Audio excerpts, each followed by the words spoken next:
83세 노화가가 죽기 직전 남긴 단 한 점의 그림.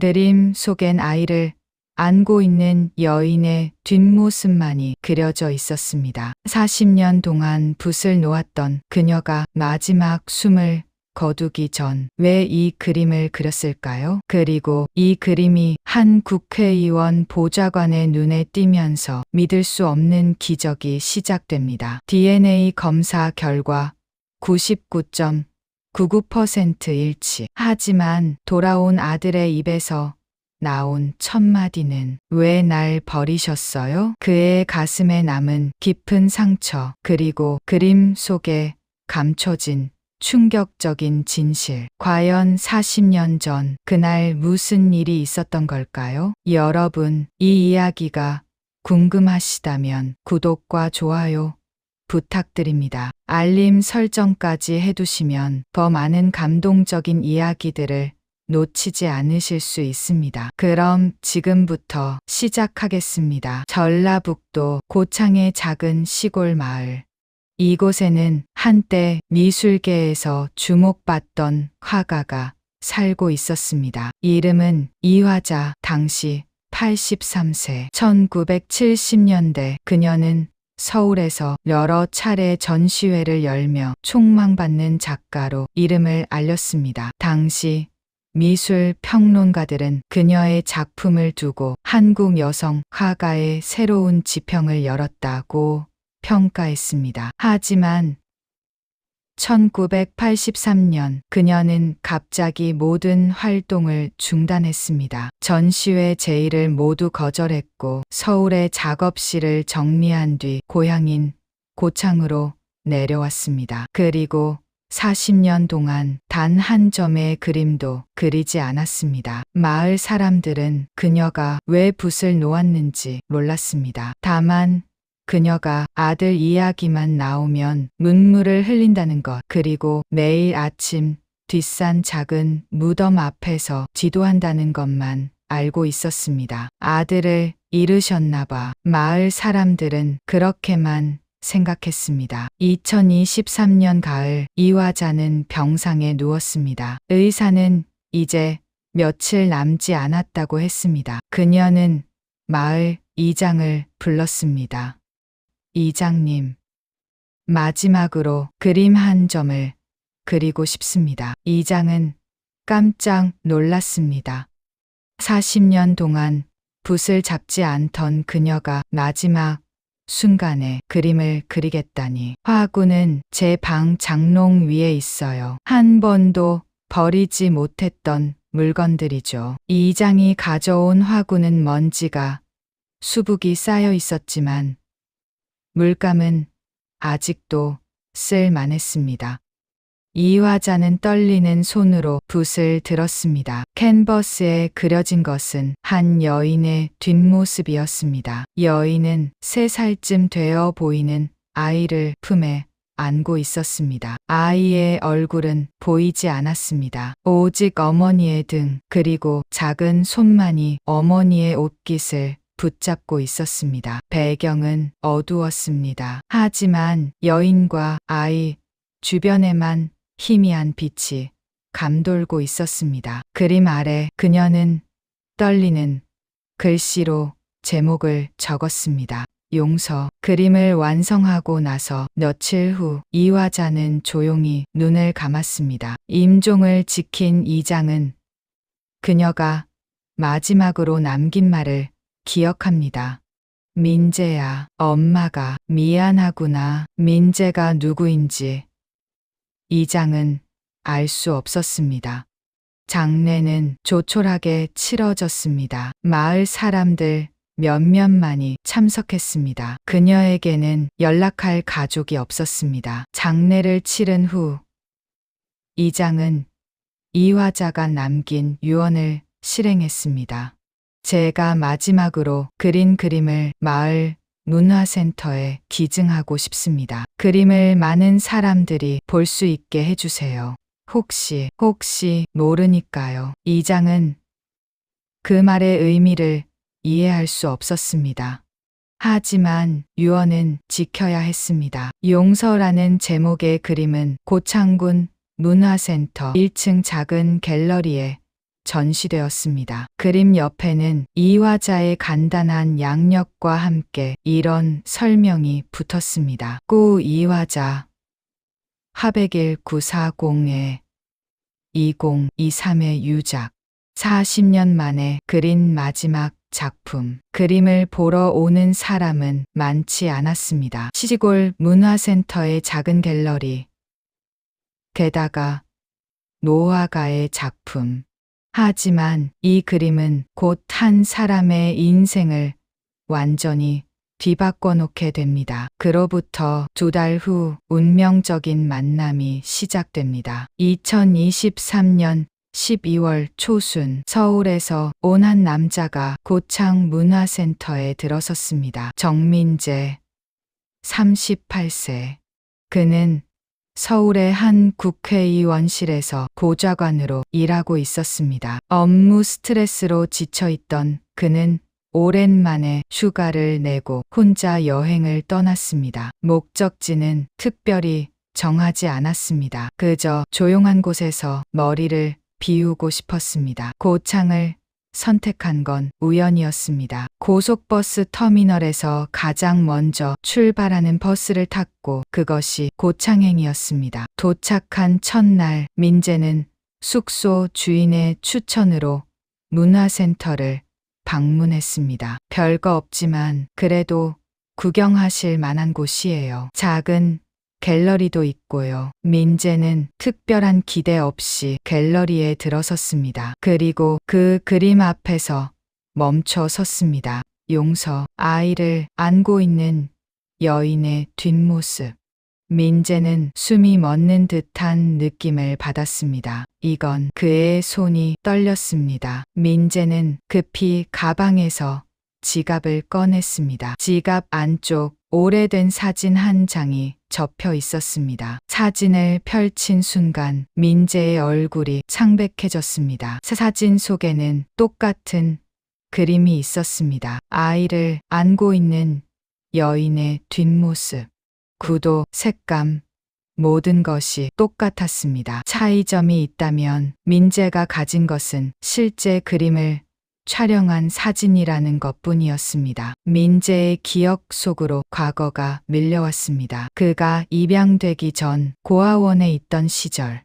3살이던 그는 고아원 앞에서 발견되었다고 들었습니다. 그때 그의 옷 주머니에 들어있던 것이 바로 이 사진이었습니다. 사진 뒷면에는 흐릿한 글씨로 이렇게 적혀 있었습니다. 민재야, 엄마가 미안해. 언젠가 꼭 찾을게. 민재는 평생 이 사진을 품고 살았습니다. 8살 때 미국인 부부에게 입양되어 미국으로 갔고 그곳에서 자랐습니다. 양부모는 좋은 분들이었지만 민재는 늘 자신의 뿌리를 궁금해했습니다. 25살에 한국으로 돌아왔고 친부모를 찾으려 했지만 실패했습니다. 고아원 기록은 불완전했고 당시 자신을 맡겼던 사람에 대한 정보는 전혀 없었습니다. 그저 이 사진 한 장이 유일한 단서였습니다. 그리고 지금 그 그림과 똑같은 작품이 눈앞에 있었습니다. 민재는 갤러리 직원을 불렀습니다. 이 그림에 대해 알고 싶습니다. 그린 사람은 누구죠? 직원은 친절하게 설명했습니다. 이화자 화백님의 유작입니다. 올해 10월에 돌아가셨어요. 이 그림은 40년 만에 그린 마지막 작품이라고 들었습니다. 이화자, 이분은 어디 사셨나요? 이 동네 토박이셨어요. 평생 혼자 사셨고요. 자식이나 가족은 없으셨던 걸로 알아요. 민재의 가슴이 두근거렸습니다. 혹시 이분에 대해 더 아시는 분 있을까요? 마을 이장님이 잘 아실 거예요. 장례도 이장님이 치러주셨거든요. 민재는 그날 저녁 이장님을 찾아갔습니다. 70대의 이장은 민재를 맞이하며 차를 내왔습니다. 이화자 할머니에 대해 물으시려고요. 무슨 일이신지. 민재는 자신이 가진 사진을 보여줬습니다. 이장은 사진을 보더니 놀란 표정을 지었습니다. 이건 할머니가 그린 그림이랑 똑같네요. 어떻게 이런 사진을. 민재는 자신의 이야기를 천천히 풀어놨습니다. 고아원 앞에 버려졌던 일, 입양, 그리고 이 사진이 자신의 유일한 단서였다는 것. 이장은 진지하게 들었습니다. 할머니가 마지막에 하신 말씀이 있어요. 민재야, 엄마가 미안하구나 라고 하셨습니다. 민재의 눈이 커졌습니다. 민재라고요? 예, 그게 누구인지는 저도 몰랐습니다. 하지만 혹시 당신이. 민재는 말을 잇지 못했습니다. 그날 밤 민재는 잠을 이루지 못했습니다. 이화자라는 이름, 민재라는 이름, 그리고 그 그림, 모든 것이 우연이라고 하기엔 너무나 정확하게 맞아떨어졌습니다. 다음 날 아침 민재는 결심했습니다. DNA 검사를 해야 합니다. 민재는 서울로 올라가 전문 유전자 검사 기관을 찾았습니다. 문제는 이화자의 DNA 샘플을 구하는 것이었습니다. 이장의 도움으로 이화자가 사용하던 물건들 중 머리카락이 남아있는 빗을 찾을 수 있었습니다. 검사 기관 측은 고민했습니다. 유골이 아닌 유품으로 검사하는 건 정확도가 떨어질 수 있습니다. 하지만 시도는 해볼 수 있습니다. 민재는 자신의 혈액 샘플과 함께 이화자의 머리카락을 제출했습니다. 2주간의 기다림. 민재는 그 어느 때보다 초조했습니다. 만약 일치한다면 그는 마침내 자신의 친어머니를 찾는 것이었습니다. 하지만 동시에 복잡한 감정이 밀려왔습니다. 왜 날 버렸을까? 왜 찾으러 오지 않았을까? 평생 품어왔던 질문들이 다시 떠올랐습니다. 12월 중순 결과가 나왔습니다. 민재는 떨리는 손으로 봉투를 뜯었습니다. 모자, 관계, 확률 99.99%. 민재는 그 자리에 주저앉았습니다. 이화자는 그의 친어머니가 맞았습니다. 40년 만에 그는 마침내 자신의 뿌리를 찾았습니다. 하지만 어머니는 이미 이 세상 사람이 아니었습니다. 민재는 울었습니다. 기쁨과 슬픔, 안도와 분노가 뒤섞인 눈물이었습니다. 엄마. 그는 평생 한 번도 진심으로 불러본 적 없는 그 단어를 중얼거렸습니다. 며칠 후 민재는 다시 고창으로 내려갔습니다. 이번에는 관광객이 아니라 아들의 자격으로. 이장은 민재를 마을 공동묘지로 안내했습니다. 작은 언덕 위 소박한 묘비 하나가 서 있었습니다. 꾸 이화자 1940에 2023. 민재는 묘비 앞에 무릎을 꿇었습니다. 한참 동안 아무 말도 하지 못했습니다. 그러다 입을 열었습니다.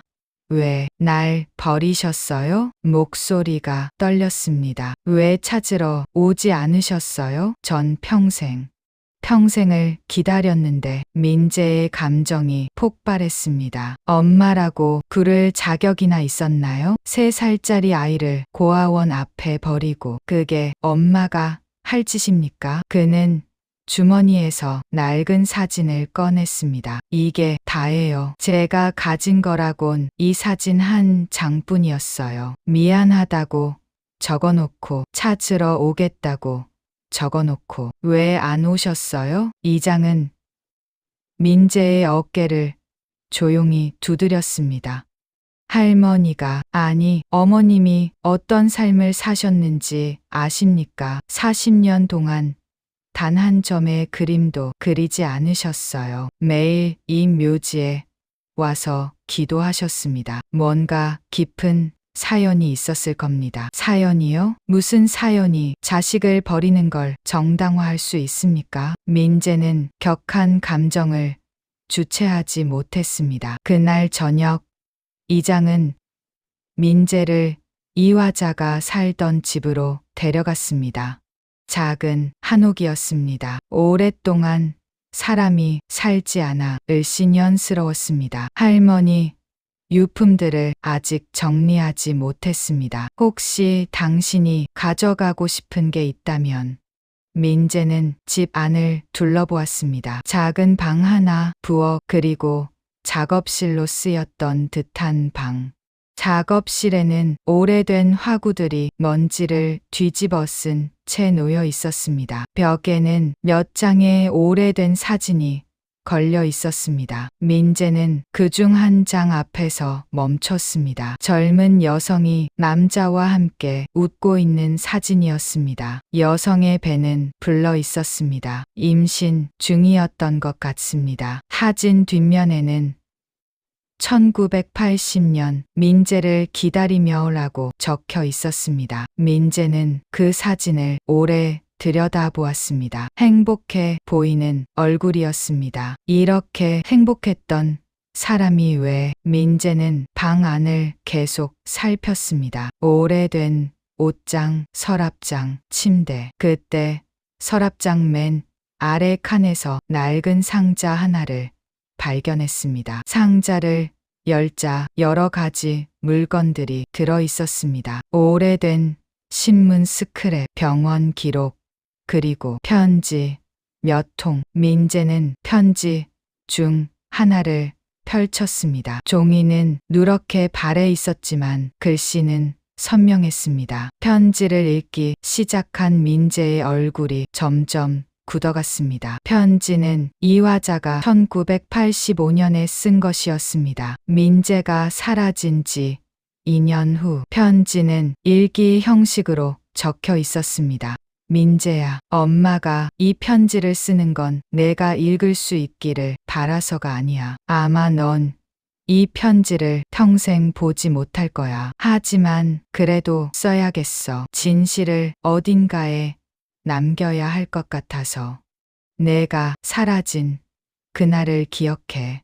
1983년 4월 15일. 엄마는 그날 아침 내게 아침밥을 먹였어. 내가 좋아하던 계란찜이었지. 넌 숟가락질도 서툴러서 엄마가 떠먹여줬어. 엄마, 오늘 공원 가요? 내가 물었지. 엄마는 그래, 오늘 공원 가자고 약속했어. 그런데 그날 오후 내 아빠가 왔어. 아빠는 몇 달째 집에 오지 않고 있었어.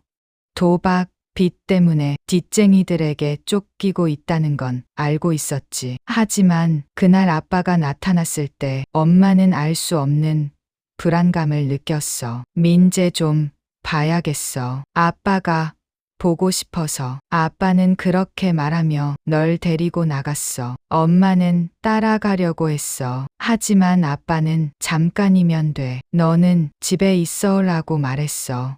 엄마는 그때 뭔가 이상하다고 느꼈어야 했어. 하지만 믿었어. 아무리 그래도 내 아빠인데 설마. 1시간이 지나고 2시간이 지났어. 엄마는 불안해서 미칠 것 같았어. 그때 아빠한테서 전화가 왔어. 미안해. 민재는 좋은 곳으로 보냈어. 엄마는 이해할 수가 없었어. 무슨 소리야? 민재가 어딨어? 입양 보냈어. 빚을 갚아야 했어.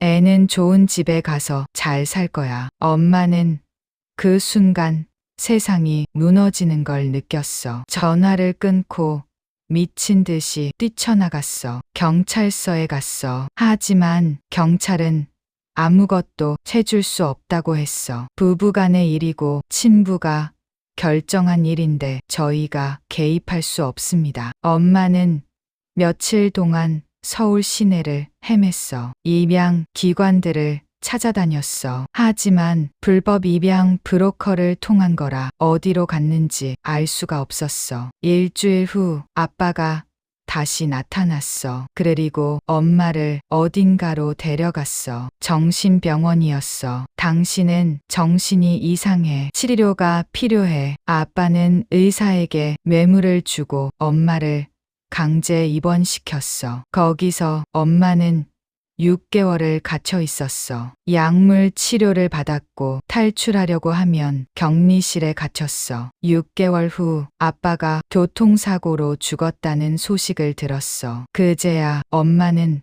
풀려날 수 있었어. 하지만 그 사이 넌 이미 너무 멀리 가버렸어.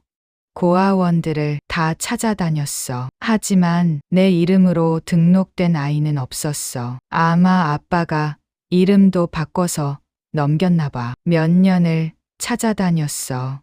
하지만 내 흔적은 어디에도 없었어. 1987년 엄마는 포기했어. 아니, 포기한 게 아니라 받아들였어. 내가 어딘가에서 새 부모를 만나 행복하게 살고 있기를 그렇게 기도하기로 했어. 고창으로 내려왔어. 엄마의 고향이었고 너와의 추억이 없는 곳이었어. 그림도 그만뒀어. 붓을 잡을 수가 없었어. 책을 볼 수가 없었어. 모든 게 잿빛으로 보였어. 40년이 지났어. 엄마는 늙었고 이제 얼마 남지 않았어.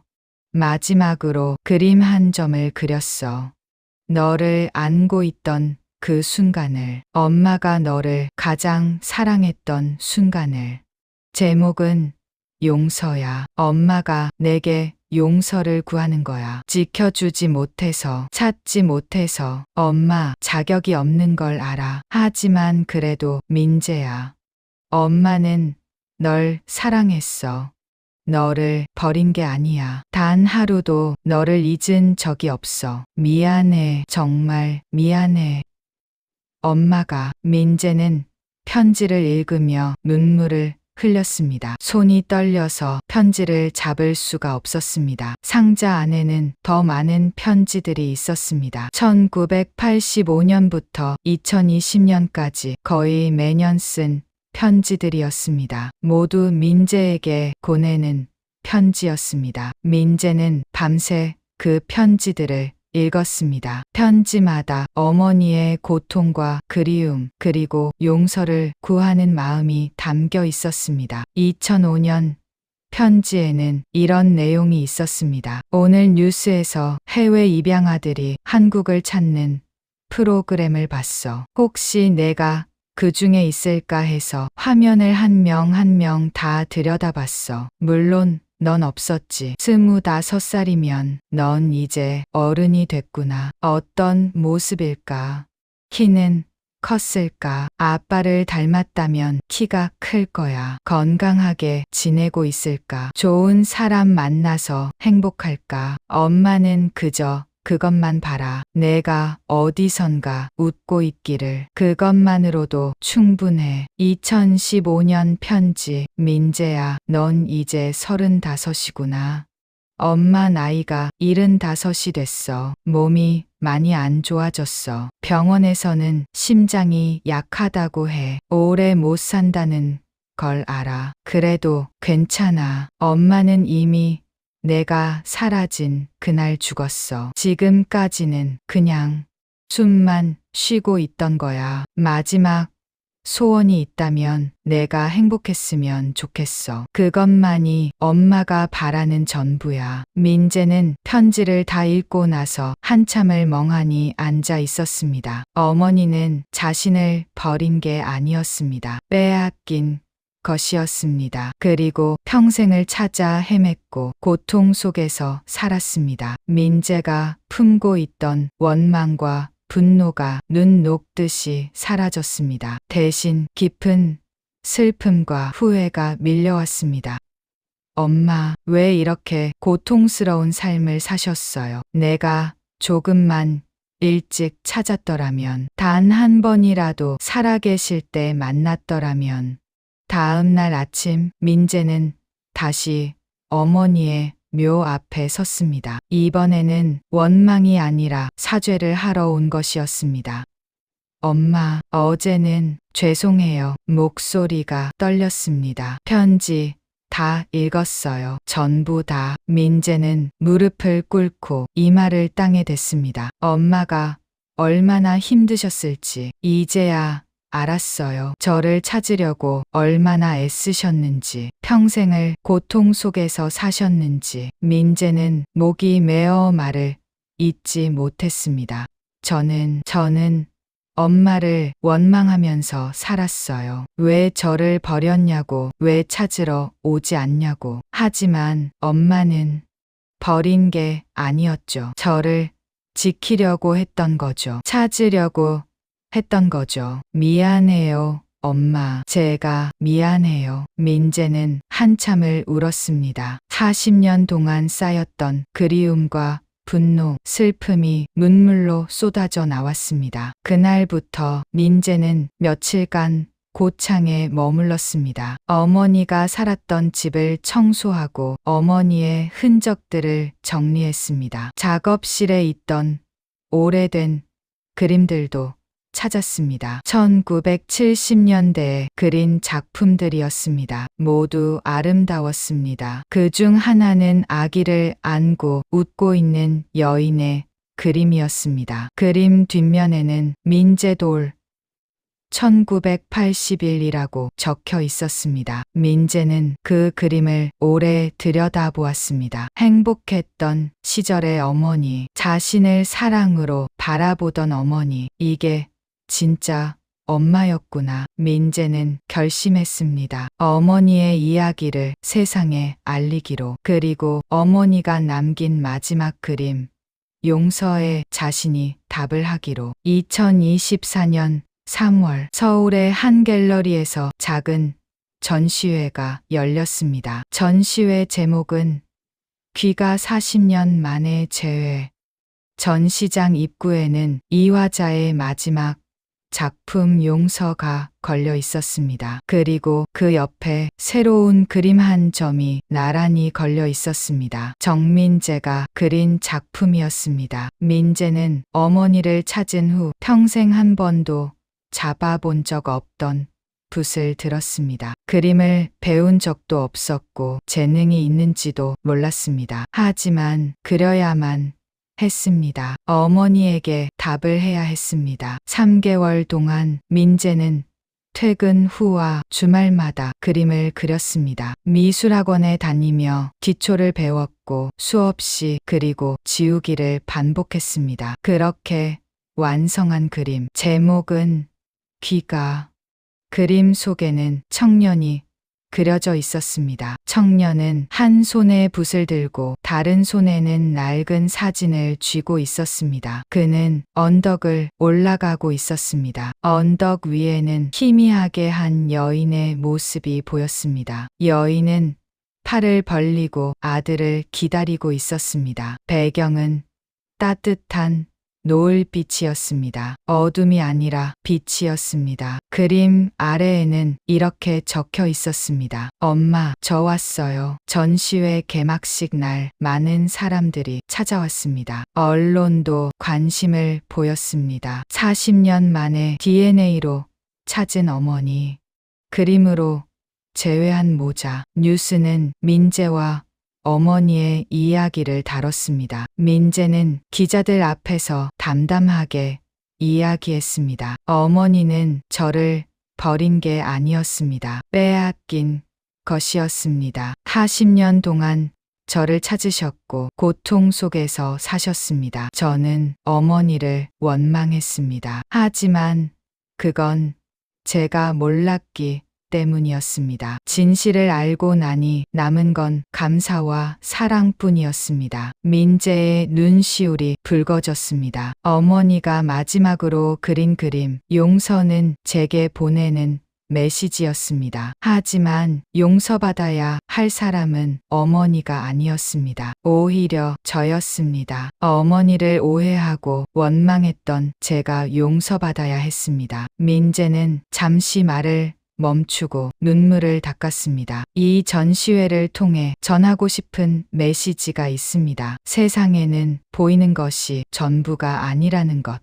누군가를 쉽게 판단하지 말라는 것. 그리고 무엇보다 사랑은 시간과 공간을 넘어선다는 것입니다. 전시장을 찾은 사람들은 두 그림을 오래 바라보았습니다. 많은 사람들이 눈물을 흘렸습니다. 한 중년 여성은 이렇게 말했습니다. 저도 입양아예요. 친부모를 찾고 있었는데 이 이야기를 보고 생각이 바뀌었어요. 어쩌면 저희 부모님도 사연이 있었을지 모르겠네요. 한 노인은 민재에게 다가와 손을 잡았습니다. 저도 전쟁 때 아들을 잃었습니다. 평생 찾았지만 못 찾았어요. 당신 어머니의 마음이 이해됩니다. 고통스러웠을 거예요. 그래도 당신이 찾아와 줘서 어머니가 얼마나 기뻐하셨을까요? 민재는 고개를 숙였습니다. 감사합니다. 그 말씀이 위로가 됩니다. 전시회는 한 달간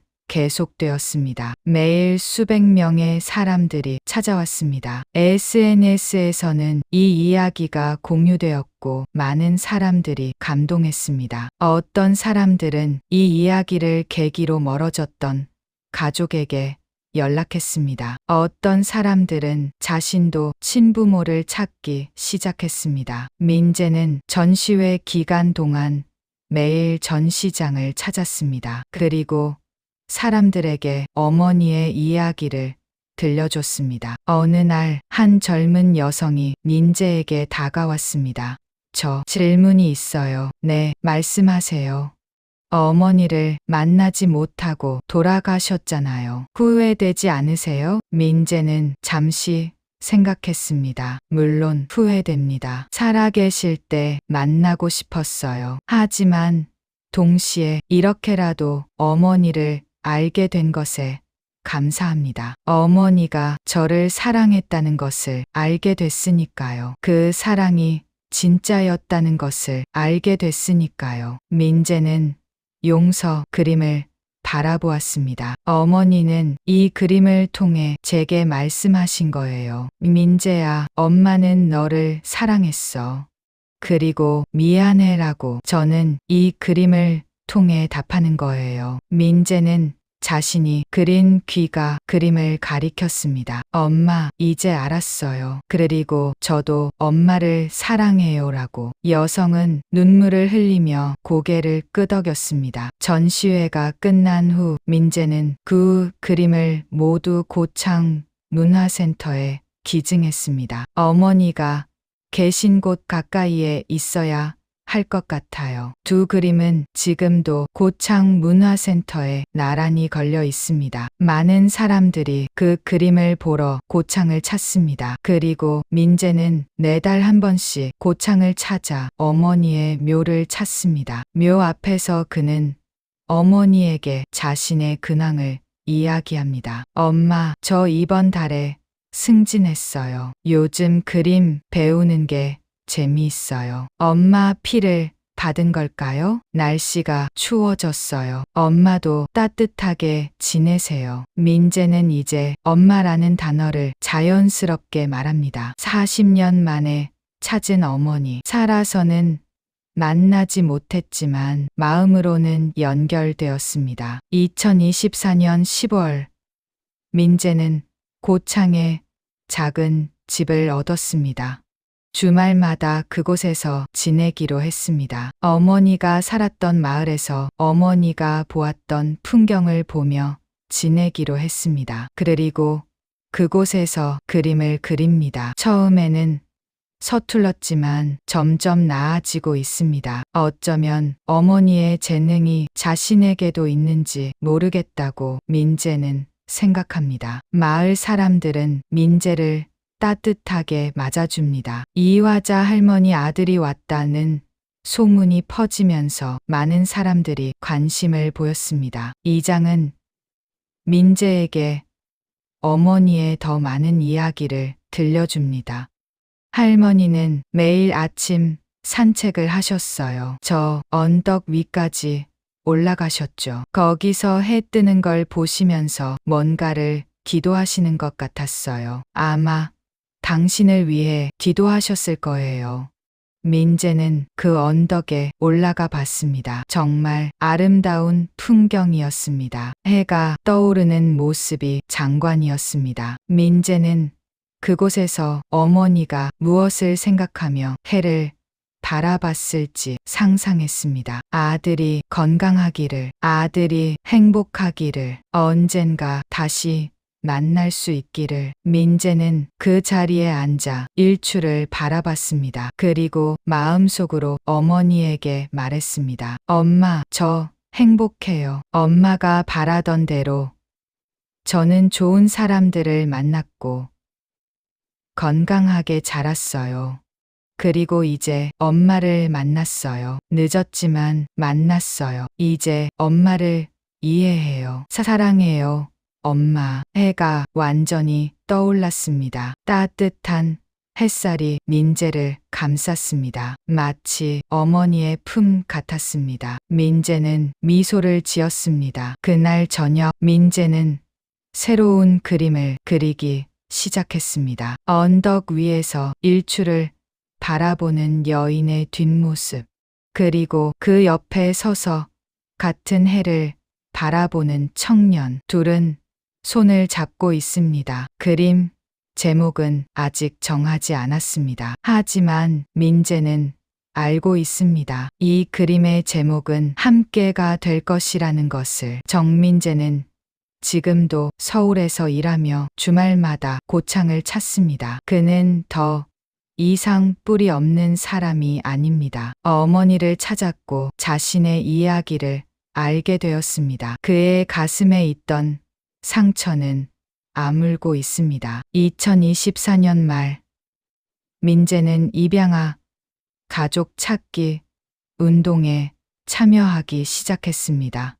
자신의 경험을 나누고 같은 처지의 사람들을 돕고 있습니다. 포기하지 마세요. 진실은 언젠가 드러납니다. 그리고 설령 가족을 만나지 못하더라도 그들이 여러분을 사랑했다는 것을 기억하세요. 때로는 사랑이 이별의 형태로 올 수도 있습니다. 하지만 그것이 사랑이 아니었다는 뜻은 아닙니다. 민재의 이야기는 많은 사람들에게 희망을 주었습니다. 어머니 이화자의 그림 용서는 이제 많은 사람들이 아는 작품이 되었습니다. 그리고 그 옆에 걸린 민재의 그림 귀가는 답변이 되었습니다. 용서는 때때로 늦게 도착합니다. 재회는 때때로 다른 형태로 옵니다. 하지만 진심은 시간과 공간을 넘어 전달됩니다. 이화자와 정민재, 어머니와 아들. 그들은 40년이라는 시간을 뛰어넘어 마침내 만났습니다. 살아서는 아니었지만 마음으로 만났습니다. 그리고 그것으로 충분했습니다. 사랑은 죽음도 시간도 넘어선다는 것. 그것이 이 이야기가 우리에게 전하는 메시지입니다. 여러분, 이 이야기가 감동적이셨다면 구독과 좋아요 부탁드립니다. 댓글로 여러분의 생각도 들려주세요. 다음에도 더 좋은 이야기로 찾아뵙겠습니다. 감사합니다.